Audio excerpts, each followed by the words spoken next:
There's only one thing that carries motion graphic edits. It's the motion. Unfortunately, many people skip over it and as a result their edits don't look good. I don't know why they think motion is not important. Like, dude, read the name again. It's motion graphics. But it's all good because you are not one of them. If you're an editor trying to learn Mograph edits or you're trying to make your Mograph edits look better, in this video, we're gonna learn how to make smooth motion. This is the foundation of any Mograph edits. Without this, there is no way your edits can look good. After you understand this, only then you can continue with advanced stuff. This is like the base, most important shit. Before we start, I'd like to say that although this video is beginner friendly, but if you are someone who's very new, like you don't know anything about After Effects, then I would suggest that you watch an After Effects beginner tutorial or some other After Effects stuff and then come back here. It's for your own good, otherwise you will be just confused and you will be sitting there just like this. Alright, so there's only one simple principle. Do not let your motion stop. Here are 3 clips and I'm gonna play them. And I want you to tell me which one looks better.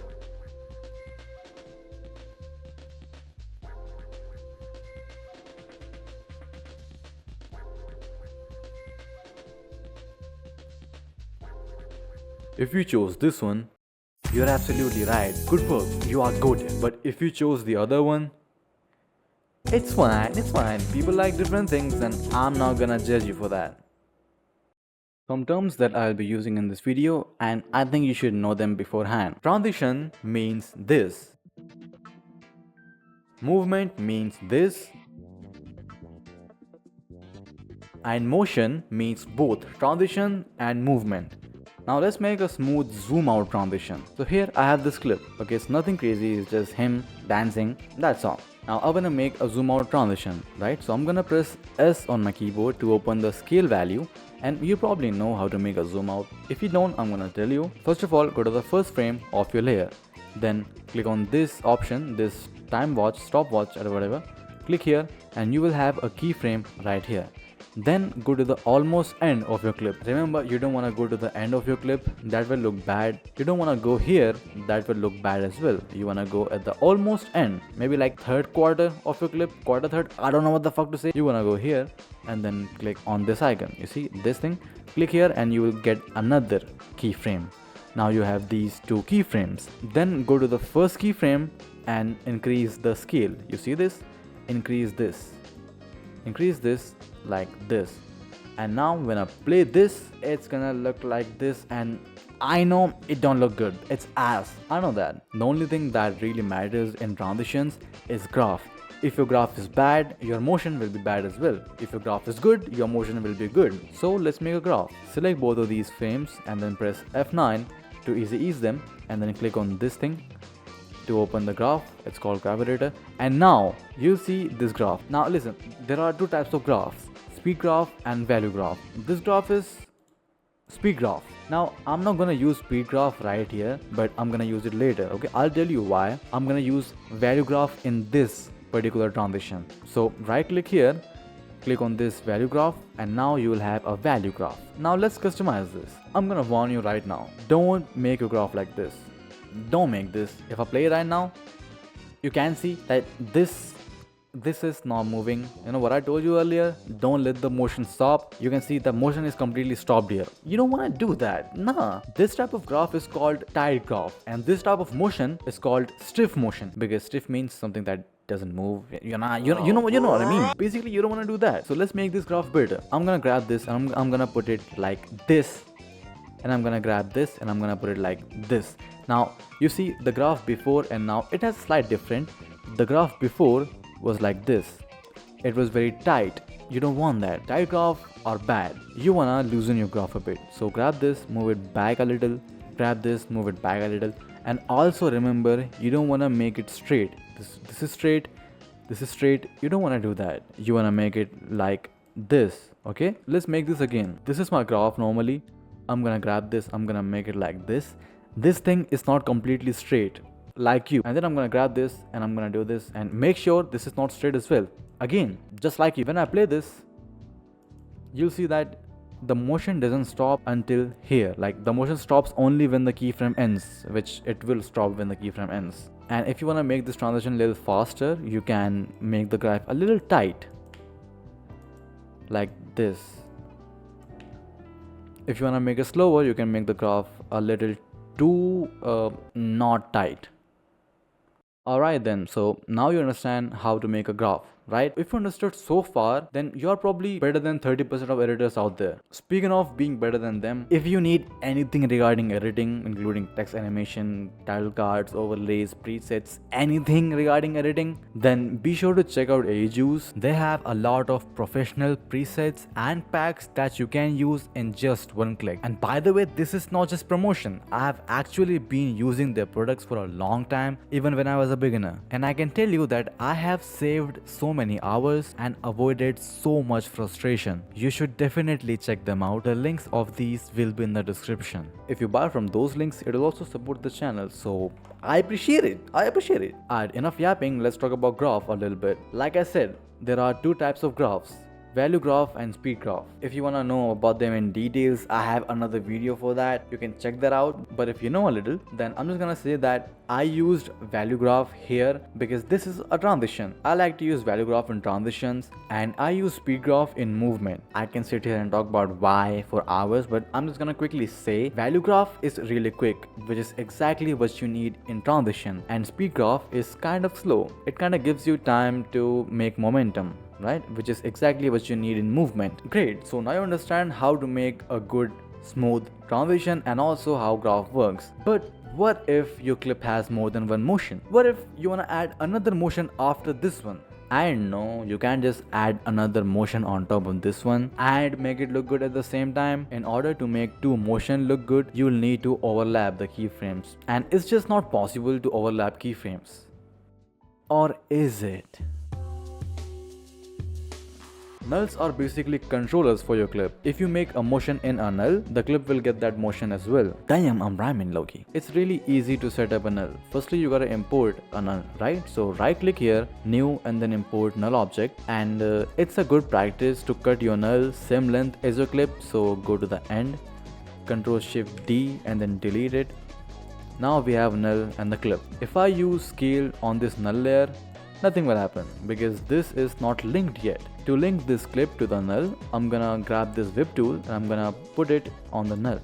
Now if I move this null layer, the clip will move as well. It's that simple. Now, let me tell you something else, man. You should only use one null layer for one type of motion. For example, if your clip has a zoom in and a zoom out, you will use this null layer for a zoom in, and then you will add another null layer for a zoom out. Let's make that. Okay, let's make a transition and a movement on the same clip. I'm just gonna extend this clip a little bit so we have more stuff to work with. Now it's time to make a transition on this null layer, because remember, if you move this null, the clip will move as well. If you remember how we made the first transition like 5 minutes ago, I hope you didn't forget that. But if you remember that, let's do that again. It's the same thing. Okay, click on this icon to make a keyframe on the first frame. Then I'm gonna go here. My plan with this clip is the zoom out will start here, it will end somewhere here, and then the zoom in will start from somewhere here. Okay, that's my basic plan. So I'm gonna end my zoom out probably here. So I'm gonna click again on this option to add another keyframe. Let's go to the starting keyframe and zoom in like this, and then select both of these layers, press F9, and then I'm gonna click on this thing to open graph editor. And now let's make a graph. If I catch you making a graph something like this, I'll beat your ass. I know where you live. Remember, you need to make a graph like this. Okay, graph like this, loose graph, not a tight graph, a loose graph. And now you can see that it's pretty good. It looks good. Okay, it looks good. And remember what I said, you need to add a new null layer for every movement. We're gonna add a new null layer for new motion. So right click, new, add a null object, and cut it like this. And now what do you think you're gonna do? You're gonna link it. Listen, you're now gonna link this clip to this null layer. Why? Because if you do, it means that this clip is no longer linked to this null layer, this one, which will mean that the motion that we added earlier, it doesn't work anymore because it's not linked, right? So remember, only link this clip to the null above it. And now we will link this null to the null above it. If it had like 5 more nulls, we would link this null to the null above it, and then we would link this null to the null above it. and that's how it works when you make any movement or any motion. So link this null to the null above, and now let's add a zoom in movement. Press S to open the scale and click on this icon again. Go like here and then make a zoom in transition, a zoom in movement, not transition. And now I'm gonna select both of these clips, press F9 to easy ease, and then go to this graph editor. Now listen, this is a movement, not a transition, which means I'm gonna use speed graph in this one. So I'm gonna right click, select speed graph, and then I'm gonna make my speed graph like this.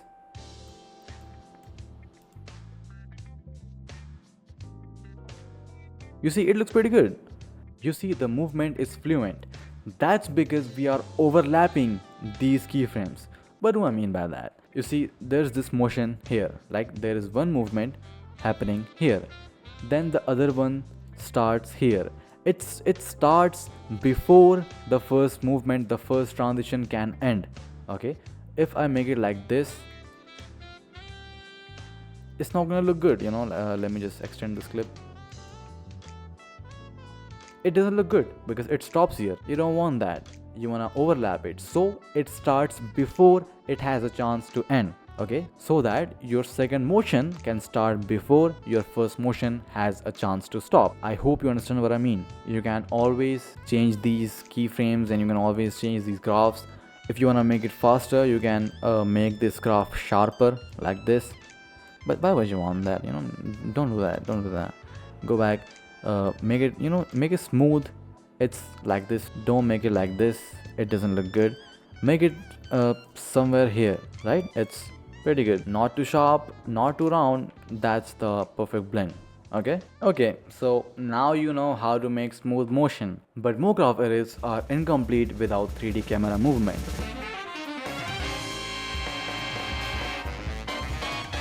Again, I have a whole separate video about this topic, but I'm gonna still quickly show you how it works. But obviously, if you need more details, go to that tutorial. Okay, so first off, you need the text, right? So Control T to open text cursor, I guess, to open text thing. Now you're gonna write text. I'm just gonna write this ring. I don't know why. I'm just gonna write it, and then I'm gonna duplicate these. So 1, 2, 4 times. Now I have 4 rings. It's like I'm LeBron. Now just kind of organize them like this. Let's just do this. I think that's pretty good. Now I'm gonna add a 3D camera because we want 3D effect, right? So right click, new, and then camera.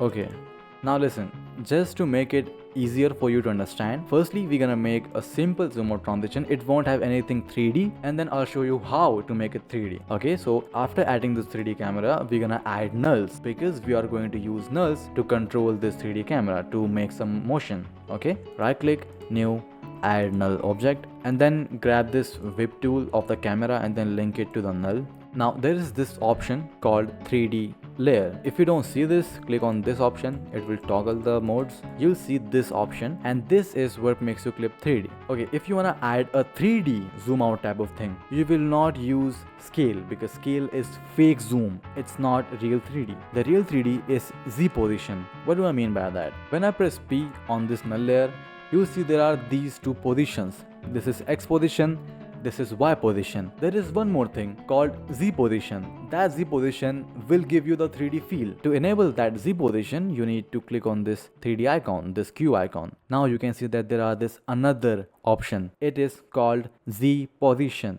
Okay, now when I move this, you see nothing is happening even though this camera is linked to the null. The thing is that the camera will only affect things that are enabled in 3D. None of these clips are enabled in 3D. Okay, so let me just first go here and let me just make it 0 again so I can show you better. Right now, if I enable which layer, let's say I enable this ring. I enable this ring in 3D. And now when I move this, you can see that this ring text is moving. So if you ever try to make some movement on this null layer and nothing moves, try to check if the clips are enabled in 3D, including the main clip. Okay, don't forget the main clip. You wanna enable everything in 3D. Now when I move something in the Z position, you can see that now everything is moving as it should. Now I'm gonna make a zoom in, but I'm gonna make that zoom in type of effect with Z position, not scale, because I want this zoom in to have some 3D feel. The process is exactly the same. Click on this icon to make a keyframe right here. Then go let's say here, then add another keyframe by clicking on this option, and then go to the first keyframe, then increase the Z position and it will zoom in. Now select both of these keyframes, press F9 to ease them. Graph editor, see, this is kind of a transition, not exactly a movement, it's a transition. But you can also make a graph like this on this one, but you know, I don't personally like this type of graph. But if you want, you can make it like this. I'll give you that much freedom. Now let's back up and let's just make a value graph. Click on this value graph. You'll see that there are so many graphs here. That's because X, Y and Z axis, they have their own different graphs. To change that, click on this icon and now they will separate it. Look, there are different positions and different graphs for different positions. Click on this Z position and now let's make a graph like this, like I told you earlier. It's too fast, so I'm gonna make it like this. Yep, that's much better. Hold on. That is so much better. You know, I'm gonna increase the zoom a little bit, I mean the Z position, and then I'm gonna adjust the graph a little more. Okay, that looks so much better. Now you'll probably watch this and you'll be like, okay, so there's a zoom out happening, but I don't see anything 3D. Where's the 3D? Yes, I understand. Remember what I said before? I said that Z position is what makes your clip look 3D. If I select all of these ring layer and press P, you'll see that the Z position of all of these layers is 0, which means the 3D is disabled. So we're gonna change that. Now you see, if I increase this, it goes behind my clip and disappears. You don't want that. And if I increase this, it moves out. You want that. You want your clip to move out. So I'm gonna decrease it here. I'm gonna decrease this clip as well. I'm gonna decrease this one as well, and this one as well. You know, maybe not so much the last one. Okay, now since I've increased them, they are going out of the bounds, so I'll just pull them back inside again. And you know what? I'm just gonna duplicate some more. I'll just duplicate 2 more layers and use some more 3D on these. Let's keep one here, and then I'm gonna keep one, let's say, here. Now when I play this, you can see that the 3D is coming out, right? You can see that it's 3D now, right? That's how it works. You can also play with some rotation and all that stuff to make it look even better. You can do this, you can rotate it like this. You have all the freedom in the world. Okay, you can do whatever with these clips. Now when I play this, it looks like this, and I'm not gonna lie, that's pretty good. That's pretty good. And you know what? I'm gonna add a little zoom in movement just to make it look a little better. Okay, so I'm gonna add another null quickly. Null object. I'm gonna link this null to the new null, and then I'm gonna click on this option to enable 3D. I'm gonna press P to open the position, and I'm gonna add a keyframe here. Go ahead a little bit. I'm gonna add another keyframe here and zoom in with the Z position. Zoom in with the Z position, and then select both of these layers, press F9, open graph, go to speed graph because this is a movement, and let's just make something like this. Yeah, you see the problem here. The movement stops at this part. You don't want that, so I'm gonna just overlap these a little bit. I'm gonna go here. I'm also gonna adjust the graph a little bit, and I'm also gonna increase this Z position. Now it should work.